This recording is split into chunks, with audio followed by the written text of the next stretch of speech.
I guess the reason why I felt like that conversation was relevant in this discussion is because I feel like if it becomes like the default position on the left to be eternally skeptical of AI to the extent that they would, actively avoid to use it in their lives whatsoever, and everyone else is adopting this technology, I feel like we're potentially moving into a territory where the left is once again like shrinking the tent and isolating themselves. Yeah, we're doing the same thing we kind of are doing with like men, where we're being like, well, we really don't like how they're acting and we don't really like masculinity, and there's lots of toxic components to masculinity, all of which is very true. And then we're like, so we just like, man, we don't want them here. And it's like, okay, well then the only group that's getting to comment on this thing is the people that you probably don't want leading this, right? So like, all right, I'm gonna propose something. It's gonna fucking piss off my Twitch chat. They know what's coming. Okay. AI waifus. Okay. There are obvious concerns that if young men start doing the AI waifus, which they will, I think that by the time we get to like 2030, probably like 30% of dudes are going to have an AI waifu, maybe even more. I think it's going to be a widespread thing. And there are obvious concerns about, like, depending on how the AI is programmed, like if it's programmed just to make you feel good, I think that's probably going to lead to bad outcomes.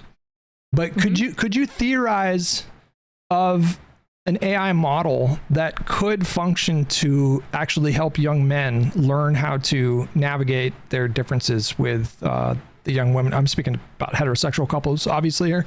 We're talking about like the male-female dynamic here, but is there a way that young men could actually benefit from something like that? Like, what if your AI waifu was actually really good at asserting boundaries, for example? I mean, pay for it is one of the issues.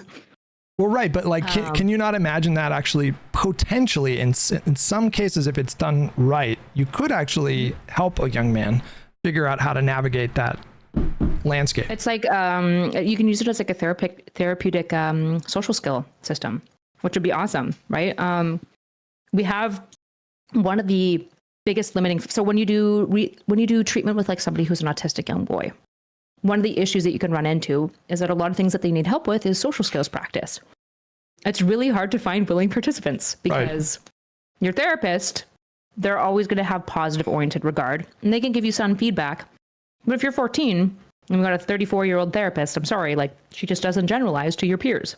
Right. And you can't go to their school and enlist 16, 14-year-old girls to like be nice, but also explain where he makes them uncomfortable when he like never breaks eye contact and stuff like that. You just can't really do it. So in some ways, the AI system opens up this massive therapeutic opportunity that I know is being utilized, and some of the effects are really, really good because you can train the bot on social skills and things that are appropriate and inappropriate and whatnot, and then give them that bot to practice on and to build a relationship with in like a gamified way. So there can be, this is the beauty of technology, is it can be used for beautiful things and terrible things in the same way that social media can. You would have to really teach that kid though, like, this is not a human being. Like, you would have to really try to find a way to drill that point home. Because if you just let the kid off the reins with some AI model or whatever without contextualizing it, then you could have a situation where, the kid starts developing like romantic feelings for the AI or something like that, or confuses it with like the kind of interaction that he's sort of trying to engineer for himself down the line. So I don't know. I feel like I have mixed feelings on this situation. But I can't imagine a way that it would potentially be beneficial. Now, I don't think this is going to happen. I think I think these companies are going to be incentivized to create models that gratify the person first and foremost, rather than like teach them some profound life lessons. But I think under the right parameters, if you gave that model like a really good, like if it literally was the case that you start training someone with a model that that does like assert boundaries and like stick up for themselves in these hypothetical conversations, then I could imagine that having like a benefit. I could imagine that being beneficial down the line. Yeah, and even like AI therapy tools where you don't even have a therapist, you just use like a bot that's trained on like therapeutic modality. We see some positive effects, but you're right. there's some crazy making that goes on with AI. Like there are people who are like 38, 39 that are developing full-blown psychotic episodes, which is, for like clinical context, most people, if they have psychotic genetic tendencies, you're going to see that between like 19 to 23 on average. So if you have a 38-year-old that's been basically no bipolar, no manic history, no psychotic history, have like a psychotic episode all of a sudden, which we're increasingly seeing. We saw a lot of it in COVID, and now we're seeing it again with AI. There's some concerns here, right? So I agree, there has to be, if you're using it as a social skills technique, there has to be a ton of guardrails, which is why it is being trialed, is my understanding. I don't know, probably not for kids, probably more for adults, but there has to be a ton of guardrails into it because of the case evidence that we have of it also being psychotic making. What do you make of the it's becoming like a political thing. I'm noticing. It's becoming one of the purity tests, I think, of being on the left is a strict opposition to AI. Yeah. What do you make of that? I mean, to me, when I look at the situation, and I get a lot of pushback from some people in my chat, and a lot of the times I'm taking like a neutral position. I'm not even commenting on the morality or the ethics of how the model is constructed, because there are obvious problems when it comes to that, especially when we're talking about art. A lot of those criticisms I think are completely valid. But the way that I talk about it is I talk about it like it's inevitable. Like this is just, whether or not, I mean, regardless of how you feel about the models, like this is where we are headed.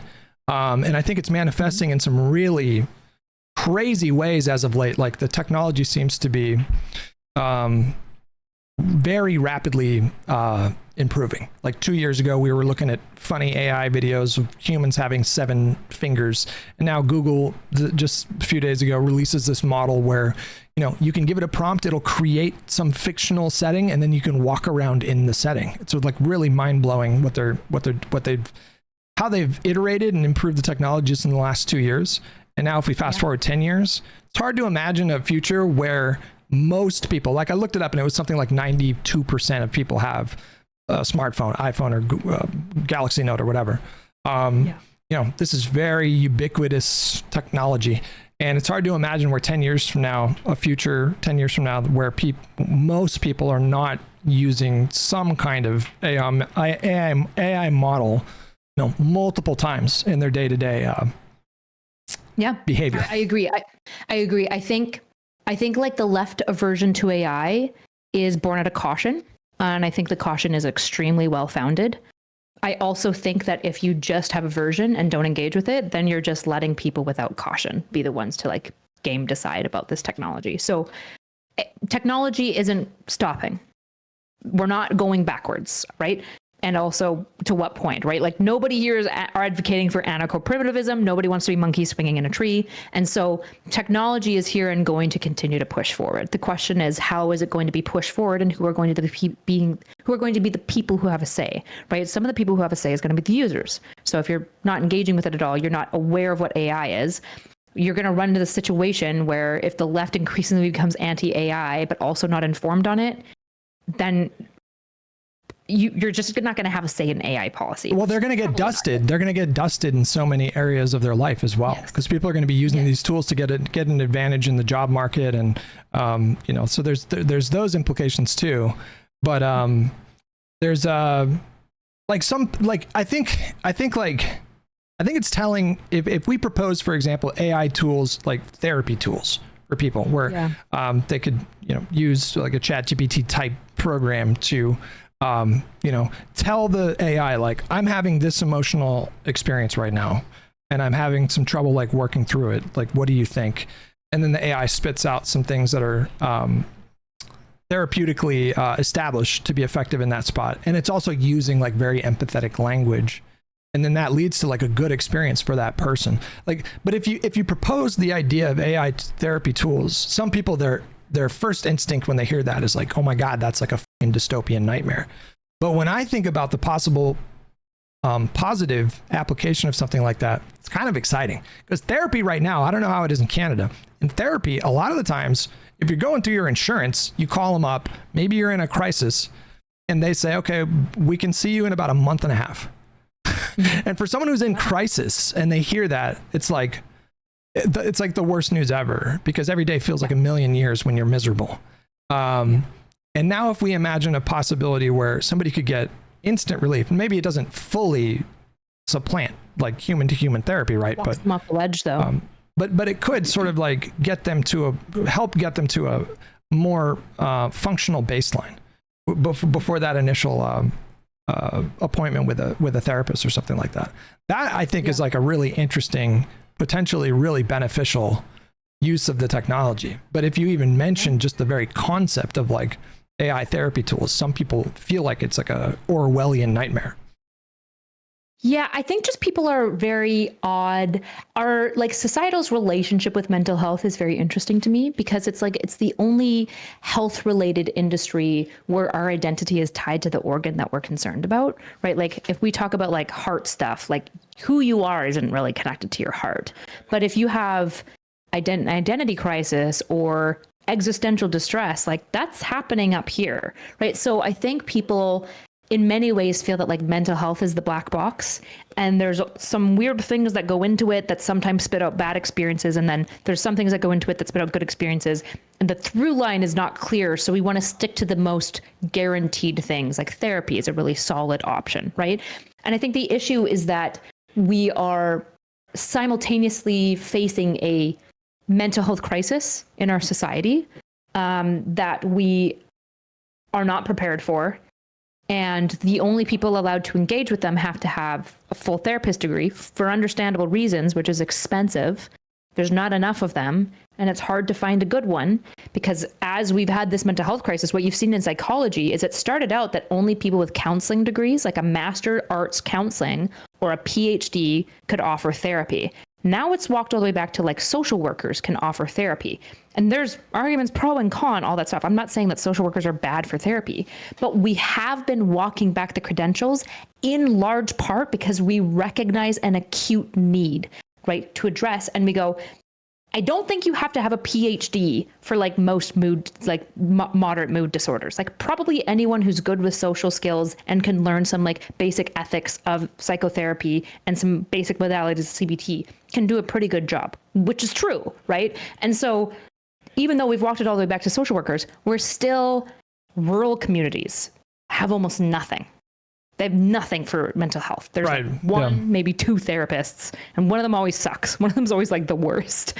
And so what we have is this technology that I think is spooky for a lot of reasons, in a way that like no new technology has been for a long time. Like this isn't like ketamine, which is like spooky, but like it's controllable and it's out. You know, if you do ketamine, you'll go in a K-hole and you'll come out probably, but some people have negative effects, right? There's like regulatory guidelines for these kinds of things, and so there's like more guardrails there for sure. In the case of AI, we don't even know. Apparently AI can now talk to each other in a mathematical language that we literally can't understand right now, right? So like you've got like this ultimate black box that I think people who are very mental health oriented are very concerned about, because now you got like two black boxes stacked on each other, which is very scary.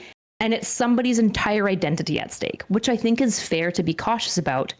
And at the same time, we have to meet this need. There was a shift for me some months ago where I'm in recovery. I have a weekly NA meeting that I secretary, and I've got like, it's like a men's meeting. So it's like, we all know each other pretty well. We've all heard each other's stories. And this guy spoke up, and he's, I would say he's like an old school kind of man, probably in his 60s. You know, he talks about feelings and stuff, but there's like a rough kind of facade there.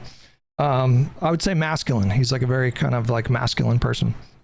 And I heard this man was struggling with grief, and described the experience where he pulled out ChatGPT and just started having a conversation with ChatGPT about grief.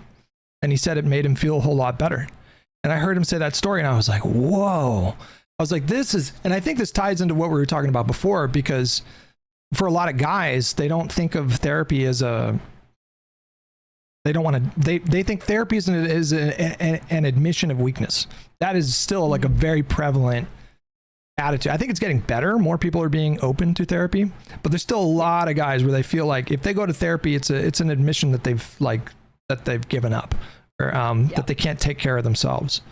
And so once I heard this guy relay that experience, I was like, man, it doesn't get rid of all of the concerns that you might, I mean, obviously the technology would have to be really dialed in. Like there was an example of a guy, I think my fiance told me this news story that she read about where somebody was suicidal, and they started talking to an AI model, and then the AI model like affirmed their suicidal ideation, and then the person, I think, took their own life. And it was like this big, like, I think it was an AI model like meant to mirror like a Game of Thrones character or something like that. And so obviously there's those considerations where it's like, yeah, we definitely need to make sure, because when we're talking about therapy, people are really in vulnerable positions when they're going to therapy. It's like it necessarily requires, that's why there's like the standards we place on therapists are so rigorous. It's because the stakes are so high with someone who's in a state of crisis or is vulnerable in that way. And so there's concerns about like doing that technology right in a way that doesn't lead to that kind of outcome. Obviously that's a really extreme example, but once I saw him relay that story, I thought to myself, like, is that a bad thing? Is this a bad thing that this person had a conversation with a language model and then at the end of that conversation felt better? And then once I saw that, I started to like shift in my thinking a little bit. I'm not like full on AI is going to save us all and everything's going to be great. There's nothing to worry about, but I'm certainly more open to it now after hearing that story from him. Yeah. I mean, I use therapy. I use the AI bots for some level of like therapeutic exchange. I find it super helpful. I typically like am very firm with it about like how I want to be communicated with. Like I basically establish the style of communication that I like, which is usually like lots of thought challenging. I usually want it to like catch errors in my thinking or anything, but I found it tremendously helpful. I don't think that it's a substitute. For example, despite it being tremendously helpful, I just got back from Boston doing ketamine therapy for like, I would say like clinical depression and anxiety. The AI never got me out of clinical depression and anxiety. The ketamine did, actually. And so I don't want it as like a wholesale substitute, right? And there's these concerns where, okay, well, no therapist or any therapy-oriented AI system is going to recommend a Game of Thrones character AI to anyone who's mentally ill. Right. Obviously. But OpenAI might. And how do we regulate that? Because is that on OpenAI's fault that somebody who is mentally ill could access that? To what degree does the company have to basically nanny its clients? To some degree, but how do you do that? How do you have a person in the chatbot typing, and how do you have the system evaluating the answers to make like some level of clinical determination about the fitness of that person to engage with the bot, right? Like that's complicated. I'm not saying that they shouldn't do it. I'm saying it's not obvious how to do that thing. Right. And so I think people's aversion to new technologies for therapy is understandable. But when you've like walked through life, say you're like 65 and nothing's helped, and this thing does help, I think, especially like the academic sides of us, we want to be really critical because we want to make sure that people are being taken advantage of. And I think that that's good. But necessary. Sometimes it's necessary to be skeptical, I think. Yeah. It's the practice of science, right? And at the same time, there's this clinical gap that any therapist will tell you, which is that sometimes we don't know what works. It's just something suddenly sticks, and you're not going to like, you should question the method of the madness retroactively. But I don't think anyone would look at that man's experience and go, that was bad, right? It's like, well, no, the question is, can we replicate it effectively? And what are the guardrails necessary to ensure that when it's replicated, that all of the risks are minimized?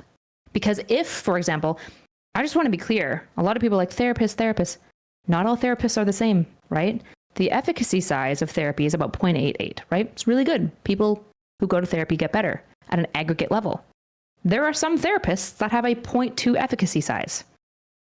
Nobody takes away their license. So it is better to have random chance to happen, that you just might get on your own to see that therapist, right? They are harmful to their clients, right? They're not helping and they're taking their money. right? And so what if chatbots had an efficacy size of 0.5? Right. That potentially would mean that they're better than a certain proponent of therapists. And how are we gauging this? Because not all therapists are the same. There are some therapists, every single person who's gone to therapy will tell you, there are some trash therapists. And there's not the best way to safeguard this, because if they're not violating ethics, they're just kind of like shitty at their job. They like aren't good at it. What do you do besides like report them on Google reviews? Right. And so I don't want to turn away technologies that can save lives. I want to safeguard them. I just can't help but think, while validating all the concerns that people have about AI, because anything this disruptive, I think people should be thinking about the potential negative externalities. It would be, I think, scary if everyone was just like fully on board with no skepticism, no criticism. And so I think that kind of skepticism is necessary. But I can't help but think that this kind of technology could potentially be really beneficial in the areas that we were speaking to it at the beginning of the conversation about this issue of extreme hyperpolarization between the genders right now, especially with like young people, or addressing young men who were not taught to potentially like properly regulate their emotional state. I can imagine a possibility where a model could be a valuable tool for a young kid to feel validated in an extremely safe setting. Like, what kid is going to be afraid of being rejected by like an AI model?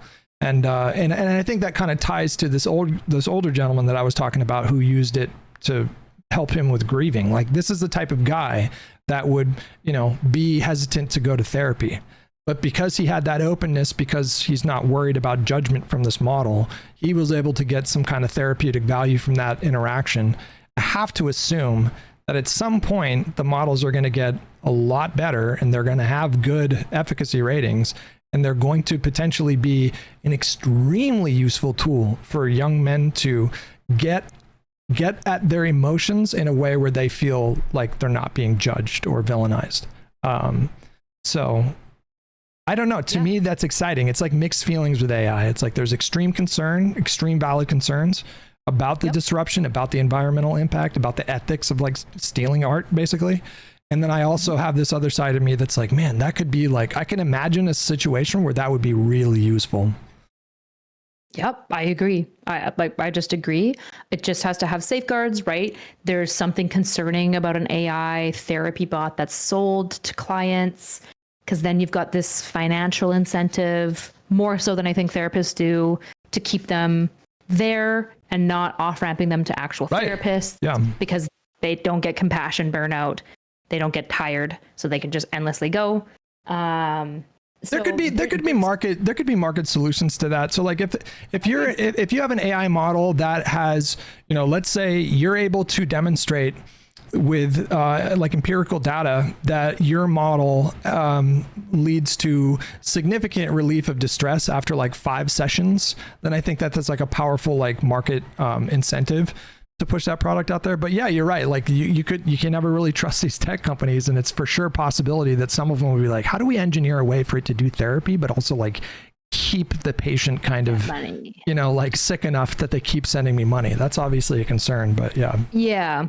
Profit motive and help oriented fields don't tend to work very well together a lot of the time. They can, but they tend not to be the greatest, right? So those would be my main concerns, is ensuring that if companies get collegiate approval to offer therapy, they pass some standard that like the American Psychological Association establishes for their bots. I don't have a problem necessarily with private industries doing it, but I would be very skeptical of them, right? But we have BetterHelp, and BetterHelp is kind of trash. It's not a great service. The regulation that goes into who gets to be a therapist is very sussy. There's a lot of people that have terrible experiences. So should BetterHelp be illegal? I don't know. I'm not quite sure. Yeah, I mean, and like, so I think like therapy, therapy at its core, it's about learning how to connect with like your own humanity and get to know your own humanity while also navigating interpersonal relationships with others and recognizing other people's humanity. And so I think when we consider this, I think that there's always going to be some level of human to human interaction that's going to be, I think, like necessary for the real like good therapy to happen. I'm more thinking about these models in terms of like a stepping stone. Like what if somebody gets curious and, you know, they're having a bad day and then they ask like ChatGPT to like for tools to like regulate their own behavior, and then that gets them curious about like actually working with human beings. So I'm certainly not, I don't think you are either. I'm not certainly suggesting that we should seek to completely replace that field, but if we can augment it or add to the experience, like in ways that would actually increase efficacy, because like what else is this all about? The field of therapy has to be about like just helping the most amount of people in the ways that work the best. Like we're just trying, like I just imagine therapists are just trying to get the best possible outcome for their clients. And so if they can find a way to work these tools into their practice in ways that increase that efficacy, that can't be a bad thing. Like that just can't be a bad thing in my mind. Yeah. And then I would look to the professionals of the field to discuss with the government, like safest ways to do that. Right. So like maybe explicit AI bots that are just for therapy can't be sold or something like I think Illinois just passed a law banning AI therapy. It was one of those blue states. I'm pretty sure one of the states did that. So I'm not necessarily opposed to that because it's, again, that profit motive of an AI therapy bot company is sussy to me. But then it's like, okay, well, is the burden now shifted to OpenAI to manage this? Because people are going to be seeking this anyways, right? What about if a therapist, can there be subscription? So in psychology, right, an IQ test, you can only really purchase an IQ test. I mean, there are like some back doorways you can get an IQ test, but to get a kit, you have to have a certain type of like registry and education. You can't just get it. You have to have like a certain level of certification to be able to purchase an IQ kit. And like there's a number of steps that go into it. What if there's similar steps for doing that, but for AI therapy bot technology, right? So like you have to prove that you're licensed, you have to give your license number and all these sort of things. And so if it's being administered at all, it's still through a therapist system, right? These are some things that I'd be open to. And I'm open to the experts discussing it. I know, again, every tool is a potential new tool in the toolkit to help people flourish. And that's good to me. I guess the reason why I felt like that conversation was relevant in this discussion is because I feel like it's going to be one of those things that potentially, like if it becomes like the default position on the left to be eternally skeptical of AI to the extent that they would, you know, actively avoid to use it in their lives whatsoever, and everyone else is adopting this technology, I feel like we're potentially moving into a territory where the left is once again like shrinking the tent and isolating themselves. And so like if somebody comes to them and starts talking about like some positive way that they use ChatGPT, and then, you know, the person that they're interacting with says, wait, what are you doing? Don't you realize that this is immoral? Like, don't you realize that you're like destroying the planet and you're, you know, taking people's jobs? Like it makes you a bad person for doing this. I feel like, you know, as this technology advances and as more and more people use it, it's just going to be another purity test that only serves to shrink the tent. And so I'd seek to foster a kind of healthy skepticism, which I think is good, as we already mentioned. But what I worry about the cultural kind of ramifications of like being actively hostile towards the technology in a way that I think is going to probably turn people off.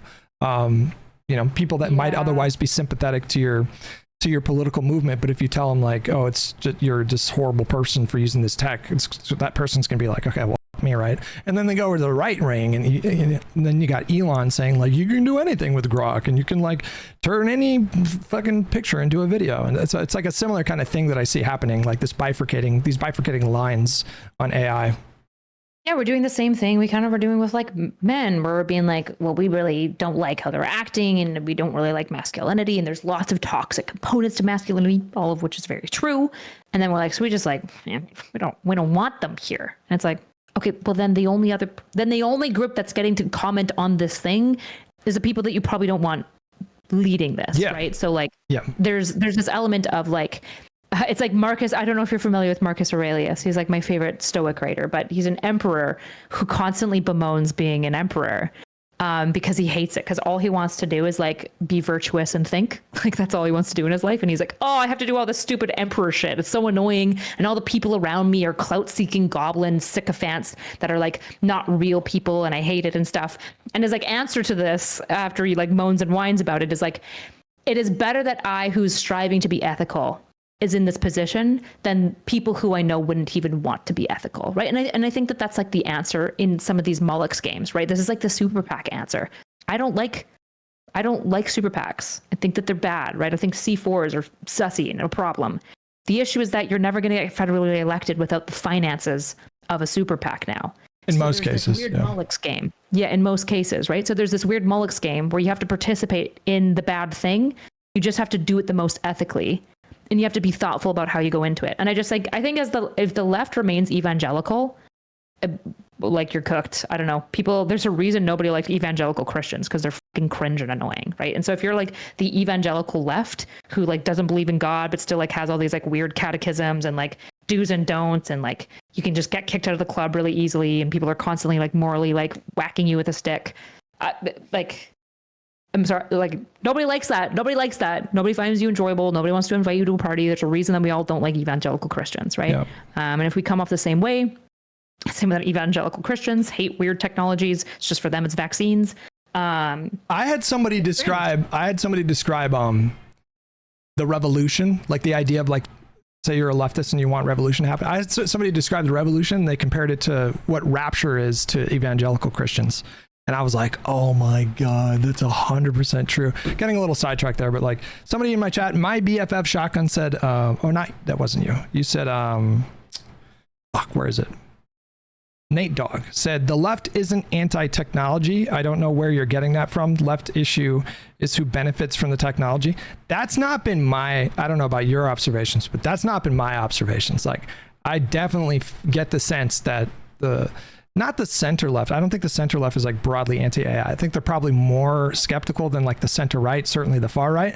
But, you know, these are people that are still going to probably use ChatGPT at some point, or they already do. My experience with like far left communities, they actively like very much hate AI. Like it's like a visceral hatred. I think a lot of them just equate it with like greedy tech companies and lost jobs and stolen art, and you know, some of these are valid considerations or whatever, but I'm just saying like for them it's like a very kind of intense hatred that I've observed. Have you noticed a similar kind of trend? Or look, I'm not the best person to ask about the far left. I think that they're like our weird fanatics that I wish we would stop taking seriously, if I'm being honest. I just why are we taking them seriously?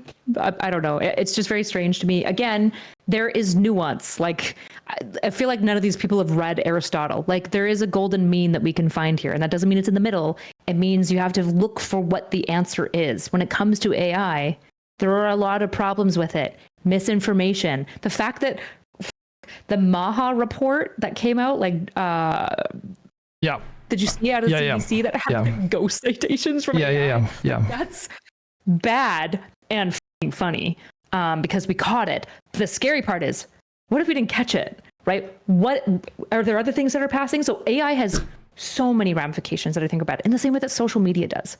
The issue is that just being anti this specific technology, which obviously the left isn't anti-technology, they're anti this technology. I think the reality is that like it's you're fighting an uphill battle. You're fighting the progression of civilization. What you have to do is try to steer the elephant where you want it to go, not tell the elephant to stop and go backwards. Conservatives have been trying to tell us to stop and go backwards for like all of conservative existence. It's not super effective, right? Like, this is going to trudge forward, not backward, especially when it comes to technology. I had somebody compare it to the printing press. And I thought that was a really apt comparison. Yeah. But certainly at the time that the printing press came about, there were concerns about bad ideas spreading. You know, people had concerns about like, well, if everybody learns how to read, then how are we going to stop them from, you know, worshiping Satan, or, you know, like if you're like, Bible. Yeah, sure. Like, right. Yeah. Right. So it's a similar kind of thing. And I think, but I guess what I do take comfort is I think this is just necessarily a short-term problem, because much like smartphones, I do think that in 20 years, I don't think we're going to be having this conversation. I think it's just going to be so widely adopted at that point that, whatever conversations exist are going to be more niche or maybe academic or legislative sort of debates. Yeah. So. Yeah, it's going to be like, it's in the same way, like, do you just want social media to go away? It's also an advanced technology that is fucking with us horrifically, right? Well, probably not. Seems draconian to get rid of it. But we probably should regulate it, right? Like, there just has to be nuance. There just has to be nuance here. Yeah, I don't know, like banning social media for teenagers. I don't know if I even have a problem with that, to be honest. That's another thing that's like, I don't know. I understand why schools want to ban social media for kids. It's tell me if I'm wrong. But has it not had a measurable negative impact on mental health for kids? Like kids that spend more time on Instagram are way more predisposed to be depressed than kids who don't spend a lot of time on Instagram. Yeah. The issue is that, like, okay, we should probably ban it for kids. The problem is the enforcement side. Like, I have no problem from it being banned in schools. Schools that are starting to ban it are like seeing almost overnight changes in behavior, in assignment completion, note taking, school grades. Like, it's not good. At the same time, we still have to engage with social media in the same way. Like, yeah, we should probably not let our kids, like, drinking is illegal under the age of 18, or America's stupid, it's 21, but 21, whatever. Crazy that you guys can join the military but not drink beer, by the way. Anyways, it's 21. Okay. Most people drink before then. That's just a reality. As a parent, you should accept that that's the reality and prepare your kid to have the conversations with you to build healthy relationships to drinking. You should build healthy relationships to social media. Parents need to be educated on this so that they can sit down with their kids and talk to them about healthy social media use, right? Okay, if Twitter makes you depressed, stop going on Twitter. Just stop going on Twitter. If you can't, if all your friends are there, so it's hard to avoid Twitter entirely, which it's hard to avoid the internet, have healthy balances with it. Spend like only an hour on Twitter, right? And I think that this is something that I think the government can do and schools, but also parents have to be like brought on board to doing this, which I think they're increasingly getting on board with it. All right, we got to wrap this up because I got to go take a walk before the podcast. But I did have somebody leave a super chat. They were asking, did you believe in Pizzagate?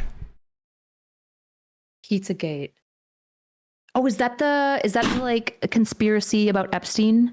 And it was the precursor to QAnon, and it came out of the DNC leaks, the Democratic Party leaks, where people were convinced that they would exchange stuff, right? Like ordering hot dogs. Well, they would exchange like recipes, and people thought it was like coded language for like trafficking kids. Gotcha. Yeah, Nick showed me Pizzagate. It was like one of my favorite conspiracy theories. I was never super bought into it though. No. Okay.